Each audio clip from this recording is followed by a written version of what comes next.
বাঙালি বাংলাদেশের মানুষ যে ওয়াজ শোনাতে বড় উস্তাদ, এটা আমার জানা আছে। সম্মানিত উপস্থিতি, আমাকে একটা নির্দিষ্ট বিষয়ের পরে কথা বলার জন্য অনুরোধ করা হয়েছিল এবং সেই সাথে কিছু প্রশ্নের উত্তরও দিতে বলা হয়েছে।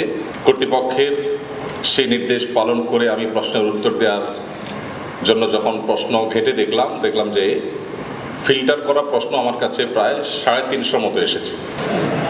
আমরা যদি সবগুলো প্রশ্নের উত্তর দিতে যাই তাহলে আমরা মাগরিবের পরে, এশার পরে আরেকটা সেশন করে হয়তো ফজরের পরে আমরা বাসায় যেতে পারবো ইনশাআল্লাহ।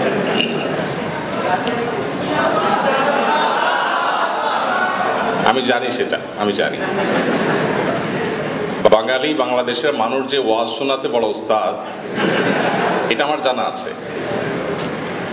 সত্যি যে আমরা ফজর পর্যন্ত থাকতে পারবো সেটা আমার জানা আছে, কিন্তু নিশ্চয়ই আমাদের আরো অন্যান্য কর্মসূচি কার্যক্রম আছে, আমাদের খুবই অল্প সময়ের মধ্যে শেষ করতে হবে। সেজন্য আমি বক্তব্যের অংশটুকু বাদ রেখে, অর্থাৎ আমি নিজে যেটা বলতে চেয়েছিলাম সেটা না বলে আপনাদের কথাগুলো বলছি, অর্থাৎ আপনাদের প্রশ্নগুলোর উত্তরে আমরা চলে যাচ্ছি ইনশাআল্লাহ।